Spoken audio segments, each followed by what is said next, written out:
Hit list ready. 2 அமைச்சர்கள் பதவி பறிக்கப்படுகிறார்களா? தமிழக அமைச்சரவையில் அதிரடி மாற்றம். தமிழகத்தில் தமிழக தலைமையிலான அரசு பொறுப்பேற்று இன்னும் 2 மாதங்கள் கூட முழுமையாக நிறைவடையாத நிலையில் அமைச்சரவை மாற்றம் குறித்த தகவல்கள் அரசியல் வட்டாரங்களில் பரபரப்பை ஏற்படுத்தியுள்ளன.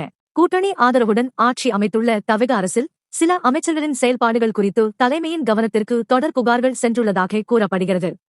குறிப்பாக உறவினர்கள் மற்றும் உதவியாளர்களின் தலையீடு, தலைமையின் உத்தரவுகளை முறையாக பின்பற்றாதது போன்ற குற்றச்சாட்டுகள் ஆய்வுக்கு உட்படுத்தப்பட்டுள்ளதாக தகவல்கள் வெளியாகியுள்ளன. இந்த நிலையில் அரசின் செயல்திறனை மேம்படுத்தும் நோக்கில் அமைச்சரவையில் மாற்றம் செய்ய முதலமைச்சர் விஜய் ஆலோசித்து வருவதாக அரசியல் வட்டாரங்களில் பேசப்படுகிறது. சில அமைச்சர்களின் பொறுப்புகள் மாற்றப்படலாம் என்றும் சிலருக்கு கூடுதல் இலாக்காக்கள் வழங்கப்படலாம் என்றும் கூறப்படுகிறது. மேலும் சர்ச்சைகளில் சிக்கியுள்ள சில அமைச்சர்களின் பெயர்கள் இந்த பட்டியலில் இடம்பெற்றுள்ளதாகவும் தகவல்கள் வெளியாகியுள்ளன. இருப்பினும் இதுகுறித்து தமிழக தலைமையோ அல்லது தமிழக அரசோ இதுவரை எந்த அதிகாரப்பூர்வ அறிவிப்பையும் வெளியிடவில்லை. எனவே அமைச்சரவை மாற்றம் தொடர்பான இறுதி முடிவு என்ன?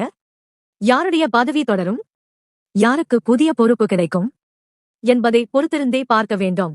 இந்த விவகாரம் குறித்த உங்கள் கருத்தை கமெண்டில் பதிவு செய்யுங்கள். இதுபோன்ற அரசியல் அப்டேட்களுக்கு எங்கள் சேனலை சப்ஸ்கிரைப் செய்து தொடர்ந்து இணைந்திருங்கள்.